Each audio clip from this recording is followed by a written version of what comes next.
Welcome once again to Crazy Talks with Wise People. This is Mary Angela Tuck, recording live from my home studio at Wheelchair United Kingdom. As promised in this 31st edition of Crazy Talks with Wise People, we will be having our resource speaker last time, Dr. Philip Zimmerman, because he has been very kind to us and we've learned a lot from him. So we would like to welcome him back. For those who are not able to listen to our first podcast, I would encourage you to click on the link which we are going to write down below so that you will have a better idea as to how AI really worked from the basics, because this is just the part two. Part one is important. So you need to grasp a little bit of what we had spoken about last time. So for you to be able to understand this second podcast. So for those of you who are new in this podcast, let me just read once again the biodata of the gentleman who is guesting with us today. And I tell you that he is a well accomplished person, and that's why we chose him to guest at Crazy Talks with Wise People. So his name is Philip Zimmerman, Dr. Philip Zimmerman. Philip has over 40 years of business ownership and serving in executive leadership of both private held and public corporations. He had a fast start becoming multi-millionaire by the age of 30.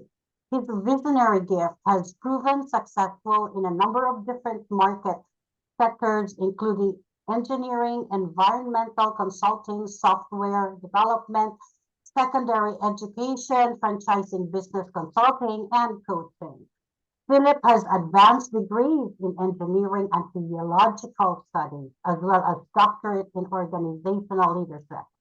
He is registered professional engineer, an ICF certified professional coach, and an ordained minister. Wow, all rolled into one. Current endeavors include coaching, consulting, training, writing books, and podcasting. Now, after reading all his bio, it really makes me wonder whether he can still sleep because, like he's got a lot of things going on. And so we are even so fortunate that he gave us another 30 minutes of his time today. So let's all welcome with grateful hearts. Let's all welcome Dr. Philip Zimmerman. Philip. Thank you, Mary. I appreciate that blessed introduction. Pleasure to be with you today. Yeah, it's also nice to be with you today. I am very, very honored to be with you today. So now let's start. I think this is very interesting, and I'm also very interested in this topic. So let's dive into our first question. How should we, I really thought about this question, Philip, because like most of us who are already in our 40s and 50s, we are already determined as to what career track should we really be doing until we, end of our life. Like for me, I prayed to God and I said, I'm not gonna die until I fulfill this. You see, I fulfill this. So if I don't fulfill this at this time, don't expect me to, to go to join you in heaven because this is my mission. What if my career will be one of those that will be phased out during the AI generation? I mean, 5 years from now. So how should I or our viewers right now redefine his or her calling, purpose in life or meaning in life? I think that actually you've tied the two together. Isn't that interesting? It's somehow you've tied work in with meaning and purpose, because that is, the man. Well, I guess from a Christian perspective, when mankind was created, when Adam was first created, God created him on the earth and then brought him into the garden to do something. And what did he bring the man into the garden to do? But to work the garden with God. Mm-hmm. We were built to work, to serve. And that's what we're called to do as Christians, is we're to serve one another in love. Mhm. And so work is in our nature. It's in our DNA, the idea of work. And so we've asked a very important question. If somebody's job gets disrupted by the AI coming in, and again, they haven't revealed to us the extent that AI will be coming into the workplace, but they're saying 25%, the WEF is saying 25% of all jobs globally will be eliminated in 5 years, due Yes. primarily to AI and also to ESG, environment, social governance, things that are coming into corporations. And so if you were in a position that a job gets disrupted and you lose your job, what are you supposed to do? And then you tied that back to meaning and purpose and calling. That's very good. You know, in the pandemic, when a lot of people got disrupted, got lost their jobs in the pandemic, right? Either they couldn't work remotely, or they got I'm one of those. That's one of those. they got sick, and they were at depression sets in very quickly. And first, it's fear, right? It's fear of not being able to survive, fear of not having money, fear of not having food, and then comes fear of not ever being able to find a job again, Mm, mm, of even working. And then mm, this depression comes in, that you're not valuable, that somehow we value our lives in accordance with our work. And that's because it's built into us to be that, to be like that. yeah, yeah. And Mm, so I think that from a perspective of as you're looking forward, as we're looking in the future and the possibility of AI coming in and changing our work, is to understand that we're working as a Christian, we're working for God, and that mm, God will always provide everything that we ever need. As Jesus says, the birds have this. God feeds the birds in the air, and clothes the sparrows in the tree. Why are you worrying about food and what you're going to wear? Follow me. And so I think that we can rest in that first.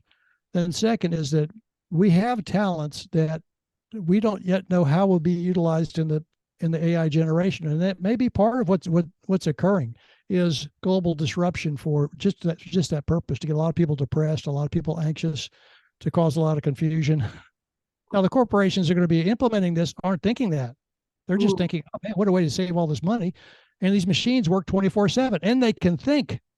You know, you might have an accounting job that you're doing taxes, and so you're having to think how to do those taxes. Well, they're trying.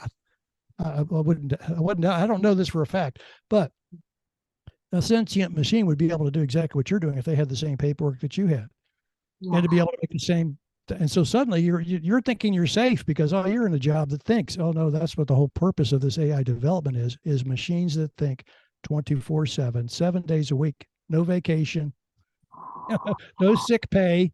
Uh, Mm, mm, it's going to be a game changer. So if you're looking at losing your job, find out about what AI is and find out how you can be involved in it, to control it within your organization or to monitor it within your organization. Somebody's going to do that. It's not just going to be turned on and mm, left alone. mm. So there's going Yes. to be a transition in the workplace of what to do.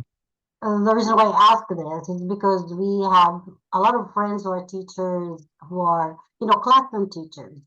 Yeah. And well, 20 years ago, what we've read was that, teachers will not be replaced by AI. Oh, But that. but this time, teachers will be there's already a possibility that teachers will be replaced by AI. Yeah, I think So, that I was in secondary education for both the middle school and upper school for 15 years at the school, but I was in the classroom for 12 years. And I mhm, can say that was a big concern, even at the school that I was at, was not just AI teaching, but online access mhm, to education. mhm, And because of the fact that it was, you can access the best teachers in the world and take the classes of the best teachers. I'm not talking about, well, of course, you're always thinking that you're the best when you're teaching in front of students, but I'm talking about globally best teachers to teach a subject matter are available. And that's coming. And to talk about a cost reduction, I mean, if you're a high school school board and you just had to hire 15 teachers to run the entire school for the entire, or maybe 50 teachers or 100 teachers versus thousands of teachers, and all the videos, I mean, it would be video streamed on their computer, all mhm, the lessons, and you would have monitors in the class, no longer teaching, but monitors. And in fact, the teaching that we did at our school and it's at where public education is very similar. it's not the teachers. The teacher's no longer the expert in the room. The teacher is the facilitator for the students to find Yes, the expert yes, and learn from the expert. And the right, teachers help them in that process when they have questions, but it's not to give true instruction. So I right. think that is coming. And as far as AI being able to do that, I mean, I think a machine can actually do that. Where the student could ask the machine a question, and the machine will spit out an answer, and it looks like a human being standing on the screen. Right, And I've seen demonstrations online of the AI right now that they have that is it's unreal. I mean, it looks like a person, and right. you can ask it questions, and it'll come And back and they give have you answers. feelings and emotions too. That's what I Well, heard. that's what they're. A lot of people are afraid of that, because that comes. We have a conscience from God. Mm, It's some people call it the natural law, whatever you want to call it. We have a conscience from God that tells us what is right, what is good, and what is not good, because he told Cain the evil. I mean, he told Cain before he killed Abel. Don't you know? Don't you realize, Cain, why is your face so downcast? Don't you realize if you do what is good, you will be accepted? But if you do not do what is good, sin is crouching at your door and its desire is to master you or to have you. So God knew that Cain was able to differentiate between good and evil. Right there, right out of the garden. He had mm, the knowledge of good and evil. mm, And so that consciousness is what keeps us from not doing what we want to do, even though we want to do it really bad because we know it's evil. Well, the mm, problem is, does a machine know that? mm, Can a machine have that? Because the machine's not going to have a consciousness from God. So whoever programmed the machine, this is the scary part, that the people who know about this know this, that the machine is only going to be able to be as conscious as the person who programmed it, and then it's going to learn on its own, and that's what they're afraid mm, of. What is it going to learn on its own? Because of the whole point, they're trying to have it learned. Go out and mm, mine this data field on Google or on this drive over here. mm, Find out what you can know about everything that's in there, mm, and then do something with it. That's what they're asking the machines to do. What would you do with this information? And that's what they're really afraid of, is that they don't know what they're going to. If once it gets independent of the programmer saying, no, that you don't know, don't do that with it. yeah, yeah, Well, you yeah. said you wanted to do that with that. Oh, don't do that with it. Let me put that into the program. Mm, Eventually, I mean, it's 2000. If you've never watched 2001: A Space Odyssey, go look at it. It is exactly what the people who are afraid of AI today are mm, afraid of in 2001: The Space Odyssey, or I, Robot. That's another movie you can go watch, and that's the same fear is what's happening right now in the people who are not developing it, the people who are funding the research in the development, mhm, because they're recognizing that they're asking the questions, but the people who are developing it say, "Oh, no way, that'll never happen," and the people who are funding it are going, "You can't say it that's what you're trying to do. So you're telling me you're trying to do that, but you're going to say it could never happen. There's a disconnect."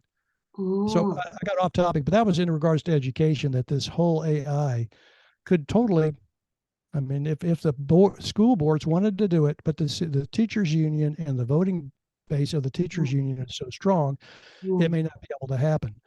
So Ah, that some people say that the pandemic, what resulted from the pandemic was the government's ability to mm, force their populace to do mm, whatever they said because of an emergency. yeah. Because of that emergency, they had to pass laws because they didn't have the legal right to do the things that they did. They didn't have the legal right to do the shutdowns. They had no legal right to close churches. They Yes. just said, we're going to put you in jail if you open your church. And people open their churches and they put them in jail. Mm, But and so they said that was kind of a test to see would the populace submit. mm, That's the issue. Will the populace submit? mm. And so on something like this, bringing AI into education, just as an example, Yeah, we've already right. put ourselves that we will submit. If they say, well, this is what we're going to do, we've already said, yes, we will do it. Just Yeah. don't put us in jail. Keep sending us that check in the mail. We're entering a very scary time as it starts to be implemented, because it is a cost savings. I mean, we're talking about an Mm, education, probably trillions of dollars are spent on education. And if you could do it all with 5,000 people and educate everybody in the United States all the way through college with 5,000 people, I mean, think about the cost savings. I mean, it would just be, mhm. and Maybe it the would be for college free. It would be education. for free. Yeah, the maybe people. college and postgraduate education AI will work. But do you think AI can really teach the preschool and the elementary school and the high Do, school? do you have a grandchildren? I mean, Not yet. I have a Mm, I have mm, my mm. granddaughter So who was do when you she was think that 9 months. do My you think they granddaughter, can teach preschool students? I when mean, my this AI can manage teaching yes, a preschool. absolutely, absolutely. My granddaughter knew how to open my daughter's cell phone at 9 months. She knew how to open my daughter's cell phone and turn it on. Knew how what buttons to push at 9 months years old. 9 months. I mean, yes, absolutely. The machines can How can teach. uh because you know the I mean you're into education, right? I think Yeah, yeah. well in school there are three areas that children should develop, and one of those is affective. The affective side of them. How can AI Yeah. teach the affective side of them or train them on the affective side? Well, it depends on if you want that to be trained. Mm. I mean, you know, the again, it's just that's a you're asking a kind of a philosophical question there. You know, Mm. that we Mm. would like our children to be have empathy and to know not to bite the other kids in class and those Mm. kinds of things. Mm. But there may be people who don't really care about that. The survival of the fittest. Who's the best student in the class? You know, Okay. In China, only 10% of the top 10% go to school. I mean, Yeah. most of the world doesn't recognize that, but if you have a college, if you have a doctor person who's earned a doctorate degree in China, Mm. that person was the top 10% in their um, uh, lower school that they got out of. Then they were in the Mm. top 10% of the upper school that they got out of. Then they were in the top 10% of their college. Then they were Yeah. in the top 10% out of their master's degrees. Those Yeah. people with doctorate degrees, they are the smartest, probably the smartest people in China Mm. anyway. Mm. And if that's what you're really after, then why would you want to teach empathy or anything Yeah, else? but you know, You're after yeah, I think intelligence. yeah, Everybody else goes works in the factory, or but you know, works on the it's farm. really important to have, Oh, it's totally important. Yes, yes, culturally, teaching. absolutely. But and I again, think now the parents at home, well, you know, if AI really teaches in preschool and grade school, and high school, I think the parents would really need to sit down with their children and develop the affective side of their children because they cannot anymore learn it from school. I totally agree. But that again is it took Christian parents uh, about a decade in order to be able to homeschool. It used to be illegal to homeschool Mm-hmm. across the country. In the United States, I don't know that you're in England, but in the United States, you couldn't homeschool at all. And it took Mm-hmm. about 10 years for the legislatures in the states to finally pass, because of Christian pressure of Christian parents, that we want to homeschool our kids, that they're now allowed to homeschool. But again, the pandemic changed all that. The government could just come back and say, boom, we're Mm-hmm. all doing it all electronically. That's what the pandemic produced. It produced Mm-hmm. work at home. It produced electronic education. Mm-hmm. That's where when our kids were at home at our school, they had electronic education for the students who were at home. Mm-hmm. So the teachers would be in the classroom teaching the class, and the kids were at home watching it on their computer. That's Mm-hmm. already been built into our system. We've already got that as an experience. So don't think it's not going to be used to someone's advantage in the future. The problem is who is going to be displaced by that, and do they have enough political pressure to stop it? And I think at this point, because of the pandemic, if the people in power want to force the issue, there is no one who's going to be able to stop whatever they want to do. Yeah, you mentioned about the pandemic, just to share a little bit about my experience. Maybe about 18 years ago, I was told that because I really was not employed, I just did my business, just home based and managing. A lot of teachers all over the world, you know, just using my PT. And I just really did all my businesses online. And at that time, some of my friends who wouldn't understand and, you know, online businesses run online, they will just say like, oh, she's just a housewife. She's just a housewife. How come she's earning money? She's just a housewife. So everyone was thinking I was just a housewife. But during the pandemic, they realized that what I was doing was really a real business because they already started doing it by themselves. And I posted one time on my social media and I said, so now everybody is a house. Yeah, I tell you, getting back to the topic though, of meaning and purpose, is that Yeah. in because meaning and purpose is so important and calling to the human race and to us as humans to begin Yeah. with. The how you get meaning established is proper alignment Proper in your alignment. That's in interesting. your Okay. in your following of God in your faith, Mm-hmm. proper alignment in your life, you know, Mm-hmm. or your career path. What's the Mm, alignment you want to be on your career mm, path, and then mm, actually your vocation in your career. What do you want to accomplish in this particular job? And so mm, that alignment has to do with your personality and your temperament mm. and your gifts that God has given you, not spiritual gifts, but your natural gifts that Natural God. gifts, you're right. Yeah, Mm. you know, I'm a person I am visionary, and I think I've been blessed with that. But I'm very creative, inventive. I mean, Yeah, you are so gifted. think outside the box. I'm always thinking outside the box, and Yeah. part of that is that I hate sitting in an office Mm. for long periods of time and never going anywhere because I can't Yeah. encounter it. So anyway, Yeah. that's just part of my personality, Yeah. Yeah. and everybody's different. And so Uh, once you find what your alignment is, where you would be best suited, mm, as you engage in your for God, the alignment would be I'm going to follow Christ. mm. Okay. That's from a Christian perspective. I'm aligning with Christ. I'm going to follow Him. It doesn't matter what you do.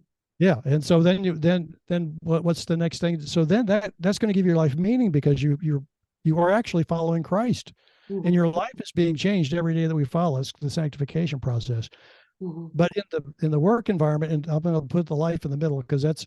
But in the work environment, as you get aligned with a job, and then you're actually given tasks to do, Yes. you will go from total inexperience to proficiency at doing that job to competency at doing that job, meaning don't know what you're doing. Now you know what you're doing and you can do it. Competency is you're really good at doing that. Okay, you're fully competent in this job. Or some people might reverse competency and proficiency. You've gotten really good at this. The next thing that happens is so now you have meaning in work. You're actually doing something and you're creating things. You're The right. next is as you develop someone, so Mm, you do your alignment, then you do development. So while they're working at that base level, you start to develop them to mm, not just do the job that they're doing, but to mm, do the next job that they're about to uh, uh, uh, given, you know, or ascend to after this if they get really good at this job. mm, So now they have meaning in their life. As they get developed, they will develop to where they are competency wise that they mm, are getting bored in their position and they're ready to be advanced. So that's the next thing that happens is they get advanced.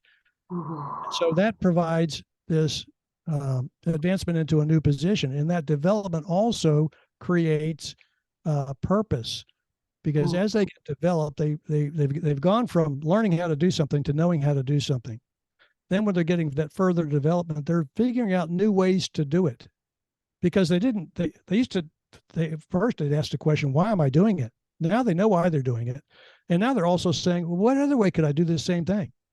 And mm. so they're starting to develop you know different ways of doing the same way, doing the Yeah. same. Mm, And so that leads to this idea of purpose. Then you recognize you have a purpose in your job, and your yeah. purpose is to fulfill this need that because you until that point you don't really know what you're doing is producing on the outside. Then Mm, suddenly you realize you're answering a need that somebody else has, and that gives your life purpose.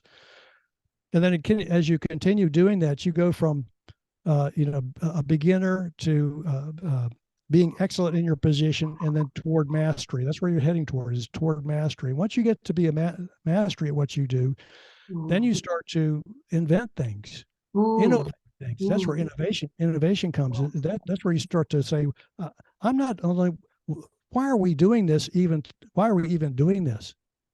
Not just inventing a different way to do the same thing, but how about we eliminate this altogether and do something else Mm, that creates even something greater? It's kind of mm. like the electric car. You know, right now we got an internal combustion engine. Everybody's trying to figure out what's coming after the internal combustion engine, and we think it's electrical. It may be, but that's an innovation. And then once you become masterful in mastery, then you become a disruptor, a transformer, where Yes. or you're not just eliminating a task or something to be done. You're eliminating a whole market sector that is answering a need out there. There's a need or a want, and this is how the world is currently providing that want or need. That's Netflix is just the perfect streaming is just but cable companies are going to go out of business. Period. The end. Yes. Well, Because streaming is available. yeah. So you want to be that. That's what I'm saying in our last episode. You want to get people develop disruptors within your Yeah. organizations. Don't get disrupted. Right. Thank you so much for for talking about reinventing and repositioning ourselves. That's so important. So what other skills should we really learn during this age, and what other skills we should unlearn during this age? Because I believe that there should be some things that we need to learn and some things that we need to unlearn during the AI generation. I think from a Christian perspective, is learn what the blessed hope is, which is the return of Jesus Christ. Mm. You know, this world's going to be destroyed. It's going to be blown.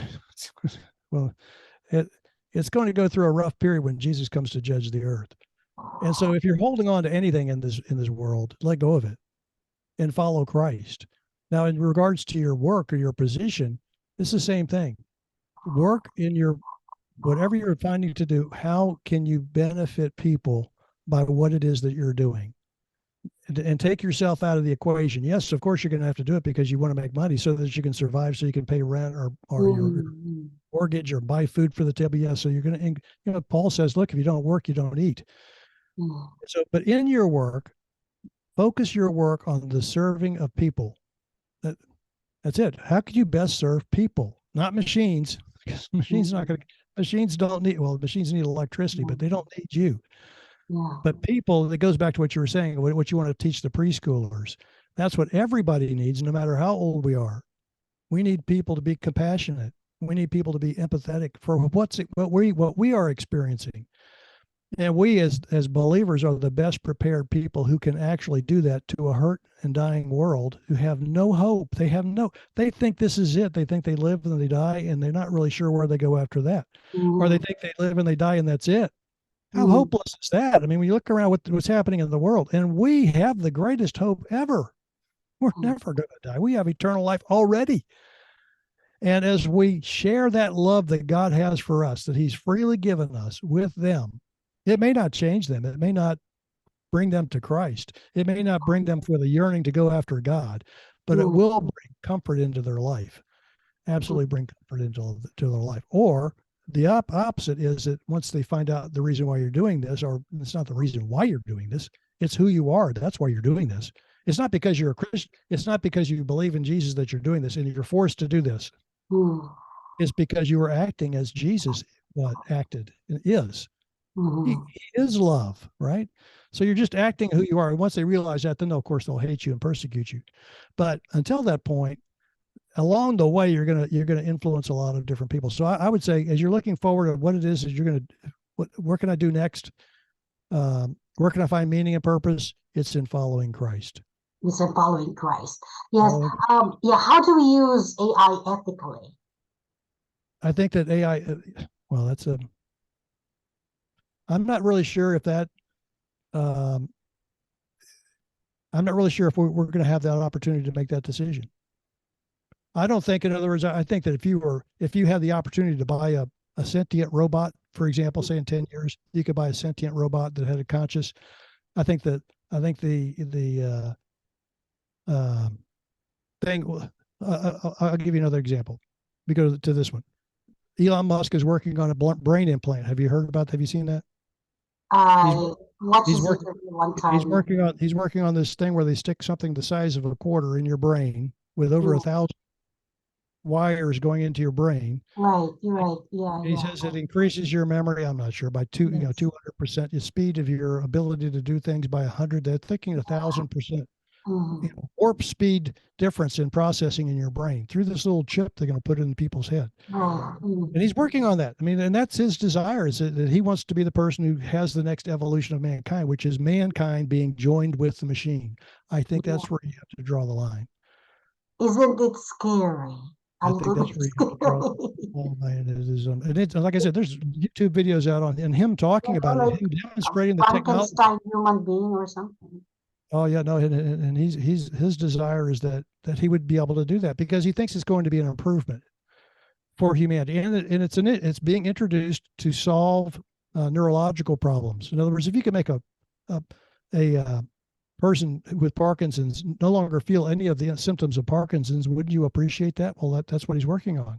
That's Yeah. that's how it's going to be introduced to the public. But he said that's not what it's for. Mm.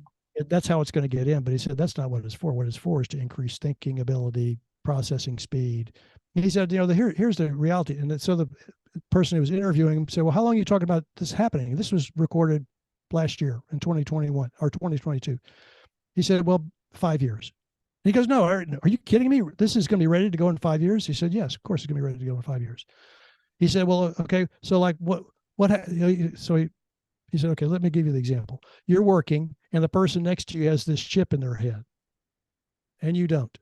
And they're doing their work a lot faster. Who do you think is going to get fired first? You. And yeah, so he said, don't you think that you're going to want to take that? And the guy interviewing said, there's no way I would take the chip. There's no way. And he was going, you wait.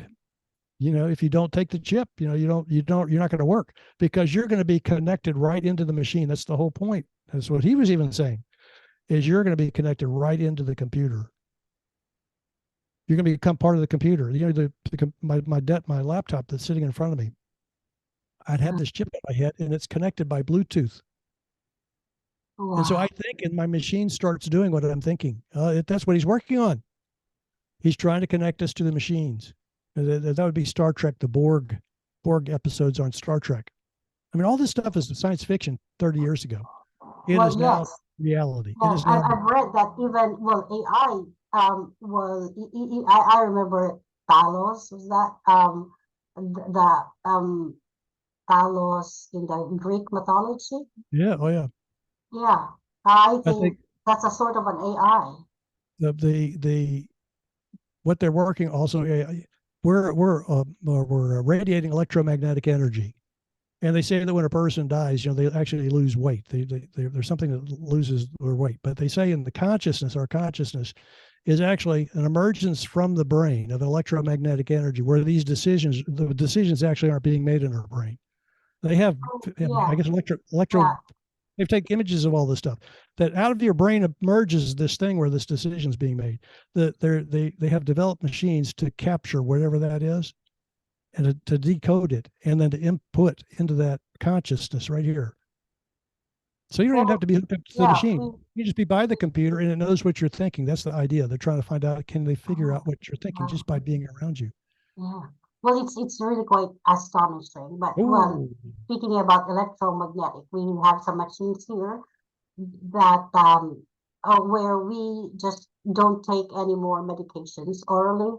We take medications through electromagnetic energy. We just put some of our DNA on a piece of slide and we feed it under a generator. That's what we're doing now. Wouldn't that be so much simpler? Pardon? Wouldn't that be so much simpler than having to take a pill?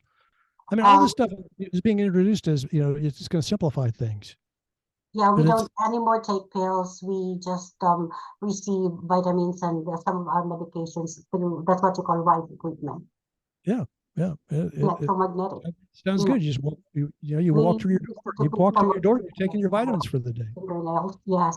So it's really, the world is really just rapidly changing. Everything is changing. So we have to be adaptable and we need to be ready.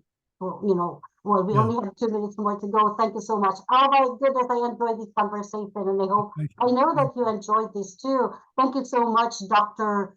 Philip Zimmerman, for this exchange of information. And I enjoyed it a lot. And I'm sure that our viewers really will enjoy these as well as we put this on our YouTube channel. I'm sure they would like to listen to your last words or whatever it is that you would like to tell us more about AI. I will listen because I really I mean, I was so enthralled by these conversations. I let me, listen to you. I say, let me, you know, yeah, let me, we have let me one just minute, so take it away. let me just end this with First Thessalonians chapter 5, verses 16, 17, and 18. Mhm. Be joyful always, pray continually, and be Mhm. thankful in all circumstances, for Mm. this is God's will for you in Christ Jesus. Fear not, Jesus said, I have overcome the world. So, Amen. believers, do not fear. Rejoice that your citizenship is in heaven, and from there we await our great God and Savior, Jesus Christ. Amen. Amen. Thank you so much, Dr. Philip Zimmerman. You are a modern day Christian. And so I know that, all you guys there, Christians, or even, outside of this faith, please um, contact Dr. Philip Zimmerman for coaching. Buy his book on Amazon. Do you have your book with you? I think we still have enough time. Please plug your book. Do you have your book with you? Do you have your book with you there? No. Unleash the Millennials and Save the World on Amazon. Yes, okay. You can type it, Doctor, and or we will be putting the URL of his book down below. I'm going to buy one of his books as well. It's worth reading, I'm sure. So take hold of his book. Contact him for executive coaching. Contact him for everything that you need, especially for sound advice during this generation, AI generation. This is Mary Angela once again for Crazy Talks with Wise People. Thank you for being with us for this 31st edition with Dr. Philip Zimmerman. See you once again next Wednesday. Bye for now.